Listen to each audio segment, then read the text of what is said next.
Salut et bienvenue sur Grandeur Nature. J'ai eu pas mal de fois la question pour ma grande traversée des Alpes au sujet de la nourriture, comment faire mon ravitaillement lors de la grande traversée des Alpes. C'est pas seulement utile à la grande traversée, mais pour tout style de randonnée de longue durée. Donc on va voir maintenant mes techniques et comment je prévois tout l'aspect de la nutrition sur la grande traversée des Alpes cet été en 2018. C'est parti! La première chose que je voudrais dire, c'est qu'on a un grand problème dans les randonnées longue durée en autonomie, c'est le poids. Donc c'est un peu ce facteur qui va beaucoup déterminer la qualité de la nourriture que l'on peut emporter, les rations que l'on arrive à manger. Enfin, voilà, c'est vrai que c'est un sujet assez difficile je pense que c'est pour ça aussi que j'ai eu pas mal de fois la question là sur mes revues ou par email ou dans les commentaires sur comment je vais prévoir mon ravitaillement, comment je vais m'organiser. Alors il y a deux moyens, c'est clair, hein. Si on n'est pas en autonomie, on peut voyager super léger parce qu'on n'a pas besoin de porter le couchage ou une tente parce qu'on utilise les loges, les refuges, etc. qui sont à notre disposition le long du parcours. Ceci dit, ça nous contraint à certaines réservations aussi, donc il y a des plus parce qu'on voyage léger, mais on doit faire gaffe aux réservations, on n'a pas forcément toujours de place, donc ça peut être contraignant si on arrive vraiment en bout de course au point de vue de la résistance physique, de l'effort du jour, et puis que là on nous dit non, je ne peux pas vous garder, etc. Alors je pense que si c'est la nuit va tomber ou l'orage arrive, on va vous garder, mais disons, ça peut vouloir dire continuer pour 1 heure de plus jusqu'au prochain refuge, par exemple. Ça peut arriver si vous ne réservez pas. Donc ça, c'est une première chose à signaler. Ensuite, ça nous oblige malgré tout à aller jusqu'à cette réservation ou jusqu'à ce refuge. Si vraiment vous avez un souci de tendon, que vous n'en pouvez plus, qu'il faudrait que vous puissiez vous arrêter là maintenant pour vous reposer une bonne nuit de repos, l'avantage de la tente et du bivouac, donc être en autonomie, le permet d'arrêter quand vous voulez, de reprendre quand vous voulez, sans autre contrainte de distance. C'est vraiment votre rythme, vous le faites comme vous voulez. La seule contrainte, c'est effectivement trouver un abri, un endroit plat, sécurisé, enfin voilà, ça c'est sûr. Maintenant, une autre contrainte de l'autonomie, c'est que vous portez votre nourriture plutôt que d'acheter des repas dans les refuges à chaque arrivée ou à passage vers un de ces lieux d'accueil. Donc, le plus, ça va être que ça vous coûtera un peu moins cher sur la totalité de la randonnée, ça c'est certain.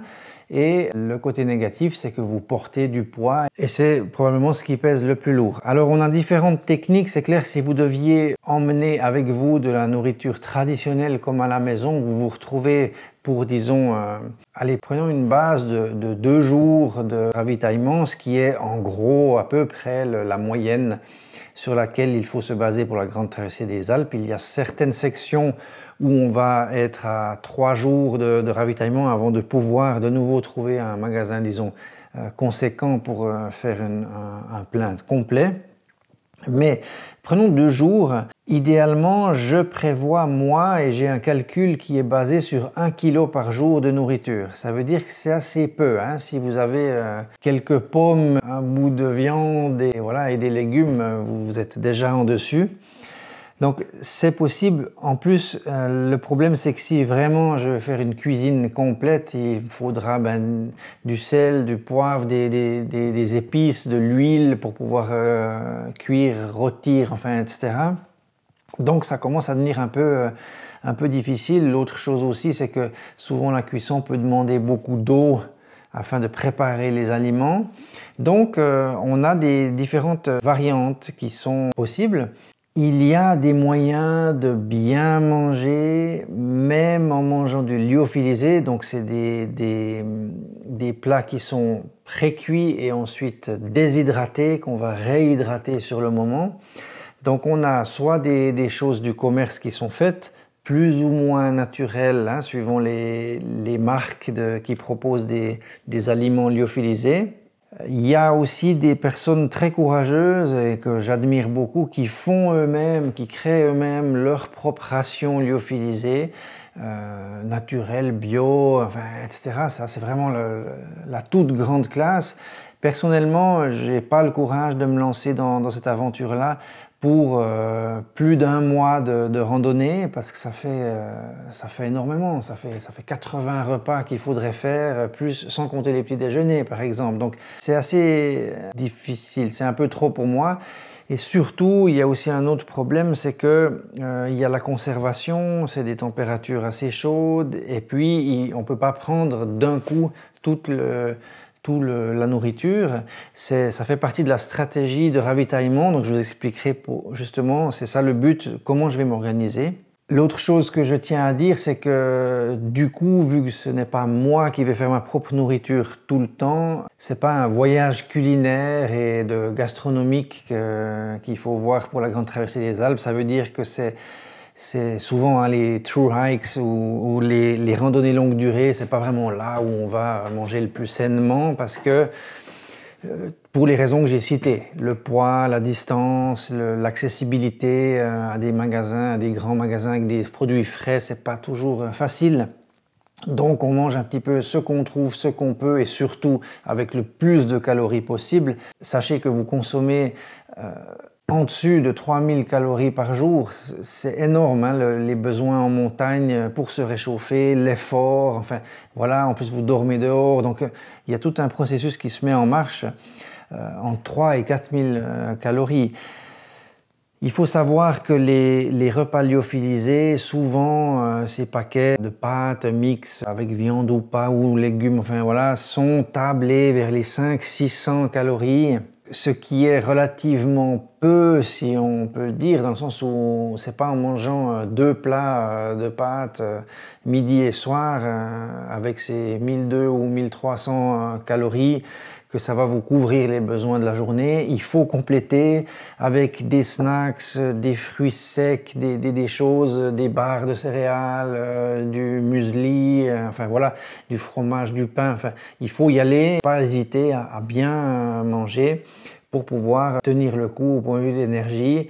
Malgré cela, au bout d'un mois, on a forcément une perte de poids qui intervient. C'est quasi inévitable parce que consommer plus de 4000 calories par jour, c'est pas toujours possible. Voilà, donc c'est à savoir. Pour les personnes très minces ou maigres, blindez-vous avant, prenez des réserves, mangez bien vraiment avant de partir sans exagérer, voilà, pour pouvoir quand même porter votre propre poids en plus du sac à dos et tout, mais prenez un peu des réserves parce que vous allez fondre en un mois de randonnée, ça c'est sûr. Maintenant, comment je vais m'organiser? Je ne vais pas pouvoir tout contrôler, ça veut dire j'ai plein de zones d'inconnu malgré tout. Pourquoi? Parce que ben voilà, dès que je vais démarrer ma randonnée, j'aurai sur moi 3 jours de nourriture, mais après c'est déjà fini. Et puis j'ai fait que 3 jours sur les 5 semaines, disons environ de randonnée. Donc déjà, je vais devoir penser à un ravitaillement. Alors, j'ai avec moi un guide, un topo guide, qui est un topo guide que je trouve très intéressant. Je crois que c'est un des seuls, disons, qui couvre vraiment la grande traversée des Alpes. En tout cas, il est super récent. Il a été édité juste l'année passée lors d'une émission de la RTS par Benoît Aymon et Pierre-Antoine Hirault. Et c'est le guide Suisse Itinérance, la grande traversée des Alpes, qui propose une cartographie, mais là, en l'occurrence, ce qui nous intéresse surtout, c'est un descriptif des étapes et surtout un schéma qui est fort agréable en début ici de livre. C'est donc un récapitulatif des étapes avec les journées, les durées et puis les lieux sur lesquels on peut arriver. Et surtout, ce qui est intéressant, c'est de montrer ce qu'ils appellent les facilités. Ça veut dire, est-ce qu'il y a oui ou non un hôtel, un arrêt de bus, un magasin, un restaurant, une loge, un couvert ou un abri non gardé, enfin voilà. Et moi, ce qui m'intéressait ici, que j'ai surligné là en jaune, c'est tous les points et les lieux où je vais pouvoir faire des achats et tenter de me ravitailler au point de vue de la nourriture. Donc j'ai établi une liste personnelle avec des écarts de jours de randonnée pour me rendre compte que finalement le maximum que je vais devoir porter en durée de ravitaillement pour mon autonomie est de 3 jours. Donc ça veut dire que je peux tabler à plus ou moins, disons, voilà, 3 kilos que je vais devoir ajouter à mon poids de base du sac en plus de l'eau. Et moi, personnellement, je tiens à me tabler sur 15 kg maximum de sac parce qu'après, ça me fait des soucis physiques avec une hernie discale notamment. Mais bref, juste pour une histoire de confort et de sécurité, ça veut dire que j'ai une marge entre 12 et 15 kg de possibilités une fois que j'ai fait le plein d'eau. Et personnellement, je prends entre 2 litres et 2 litres et demi sur moi. C'est beaucoup, mais voilà, je préfère.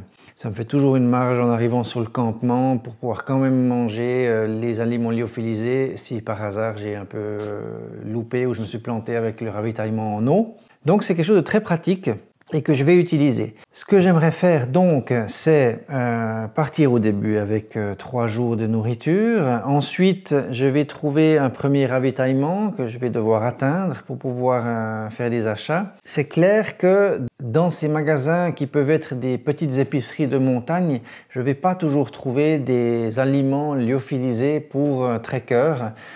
Donc je vais devoir me rapatrier sur quelque chose de plus traditionnel qui sera plus lourd, donc ça peut être plus difficile aussi et un peu problématique parfois.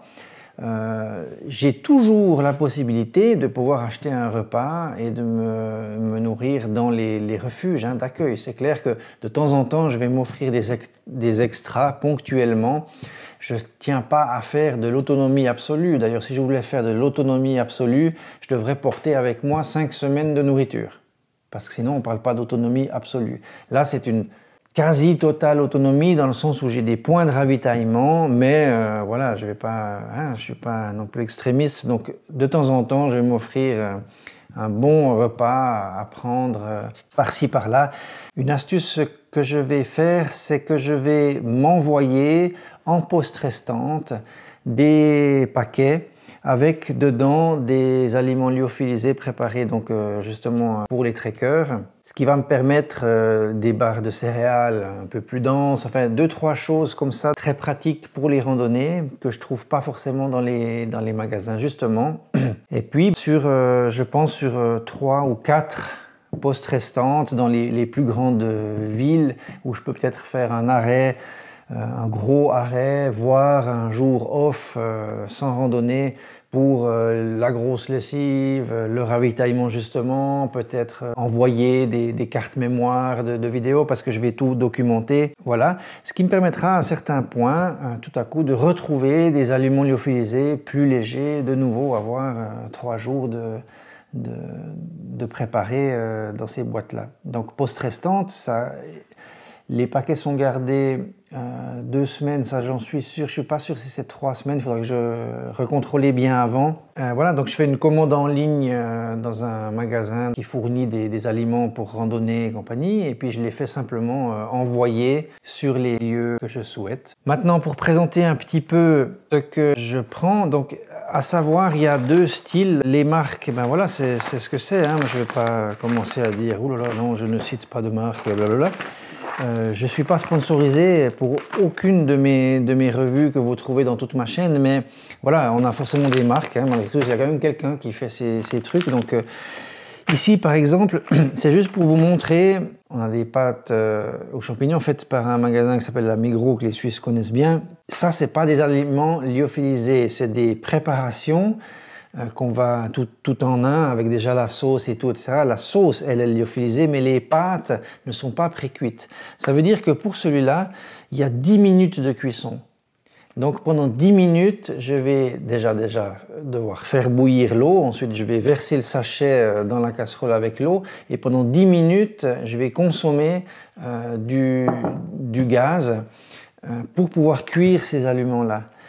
Et ça, c'est énormément. Il me faudrait à ce moment-là, je ne sais pas moi, 15 cartouches de gaz comme celle-là. Moi, je table sur juste 2 minutes. C'est-à-dire que le but est de faire bouillir un demi-litre d'eau, le verser dedans ici, vous refermez et puis vous laissez tirer pendant 5 minutes et après c'est prêt, vous pouvez manger. Ça veut dire à même alors c'est pas très agréable, mais à même le sachet, vous pouvez manger dedans. Il y a 2 avantages. Le premier, vu que c'est lyophilisé et pré-cuit, vous avez que 5 minutes d'attente, mais surtout, il vous faut juste 2 minutes pour cuire un demi-litre d'eau, hein, ou 1 minute et demie s'il n'y a pas trop de vent et que c'est bien protégé. Donc ça sauve énormément de consommation de gaz, ça c'est la première chose. La deuxième chose, c'est que vous n'avez pas besoin de faire de vaisselle. Ça veut dire ça fait partie des déchets que vous faites. Je sais, c'est beaucoup de déchets pour une randonnée, ça je le conçois. Voilà, on a un peu des compromis. En même temps, ben voilà, je fais pas non plus de feu avec de risques d'incendie. Enfin, j'essaye un petit peu de regarder ça. Et ça veut aussi dire pas de savon. Enfin voilà, on a différentes versions. C'est vrai que notre impact est toujours un peu difficile à gérer dans les montagnes parce que c'est pas un lieu évident où il y a une abondance de nourriture qu'on peut collecter directement. Une bonne possibilité. Ici, c'est des sachets qui sont faits par Trek and Eat. Il y a aussi MX3 en France. Enfin voilà, il y a différentes marques. Vous pouvez faire vos essais. Ceux-là, je les ai testés. MX3 pas encore. Je le testerai en fait directement sur place. On m'en a dit du bien. J'espère que ce sera bon. Je fais pas trop le difficile. Donc en fait, je mange juste ce qu'il y a à ma disposition. Tout ça, il faut donc ça plutôt à bannir, je dirais, parce que c'est en plus un peu plus lourd en poids et c'est très long à cuire. Voilà, donc bye bye. Maintenant, dans ceux-là, ici on a par exemple 160 grammes pour 648 calories. Donc, comme je l'ai dit, il faut compléter. Donc, vous avez des possibilités d'avoir des barres énergétiques. Hein. Il faut choisir vraiment des choses bien blindées. Ça aussi, ça a un certain poids, mais disons que ça a un pouvoir calorifique qui est important. Et puis des fruits secs, des choses comme ça, des noix hein, qui sont très riches en huile et autres. Donc par exemple, les amandes, toutes simples, c'est quelque chose d'incroyable. Sur 100 grammes, vous avez 585 calories. C'est vraiment fabuleux. Ça veut dire une bonne grosse poignée comme ça, hop, et puis vous avez l'équivalent d'un repas au point de vue calorifique. Donc c'est clair que grignoter ces choses-là aide à complémenter les inévitables barres chocolatées, ce genre de choses. C'est plein de sucre et tout. Alors c'est des sucres directs, il y a des sucres lents, voilà. Mais essayez de varier. C'est clair que le gros problème que vous avez principalement, c'est les produits frais, fruits et légumes.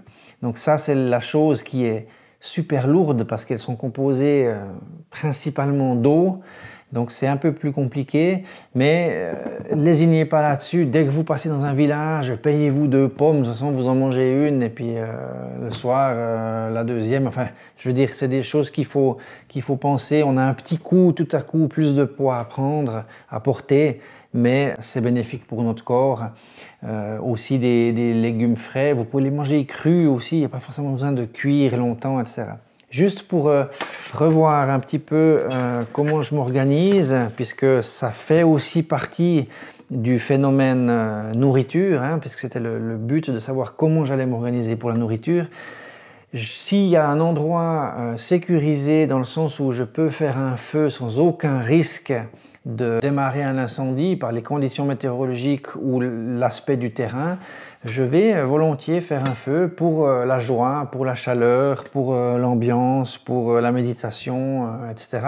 Mais pour cuisiner aussi. Soyez par contre sûr, s'il vous plaît, la première chose, ne laissez aucune trace de papier, de choses, et je reparlerai aussi dans une vidéo, même vos petits et grands besoins, ne laissez rien traîner, absolument rien, aucun déchet, nettoyez, il faut que ce soit clean, comme si vous n'étiez pas là. C'est clair qu'un foyer et un feu, là ça laisse une marque de votre passage.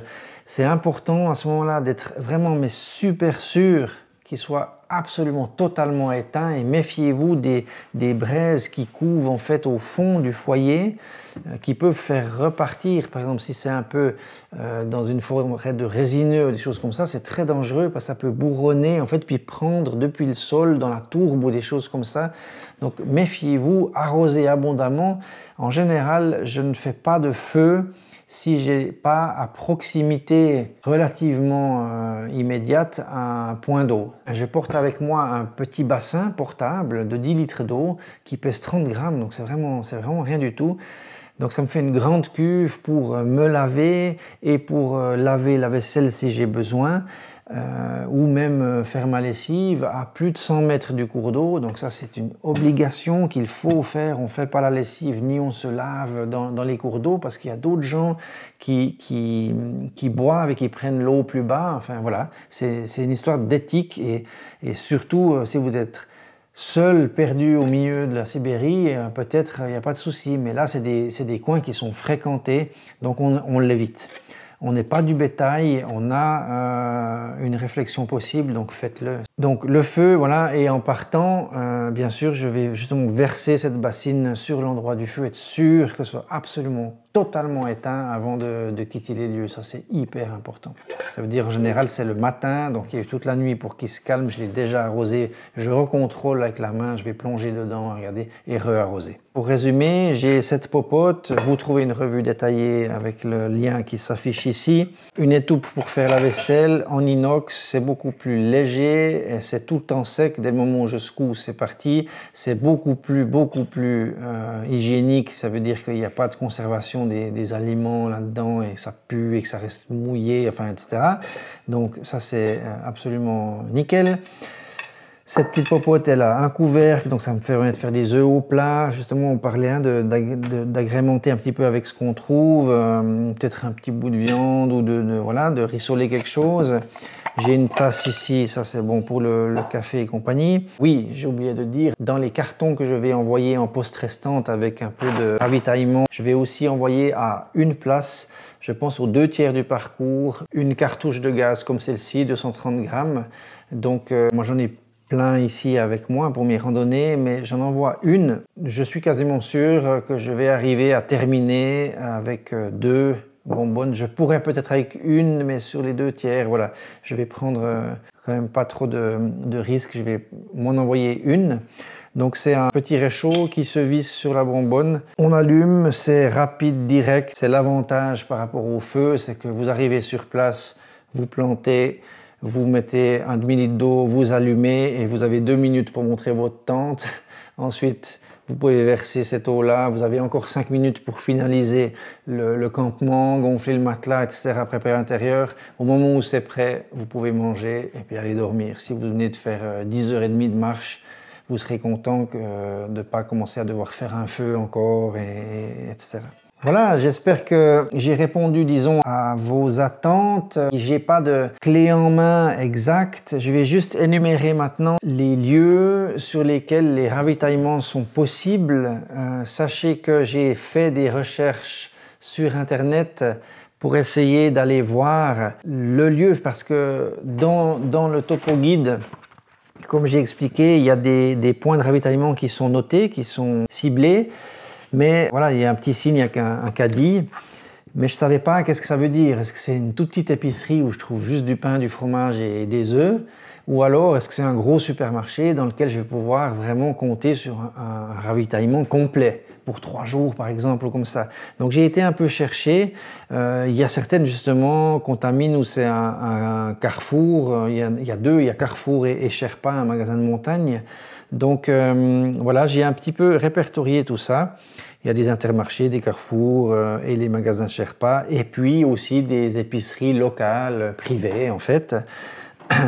Donc je vais détailler chacune des possibilités. Par contre, je vais vous laisser vous-même faire vos recherches pour prendre vos décisions parce que j'ai pas pu tester. Ça veut dire que si je vous dis oui là c'est super, il y a un grand carrefour extra et en fait c'est une petite merde où on trouve rien de ce qui nous intéresse vraiment pour la randonnée, je vais vous mettre dans une situation difficile. Donc je veux pas prendre cette responsabilité. Je pourrais après coup, par contre, dire voilà, ça a marché, ça n'a pas marché.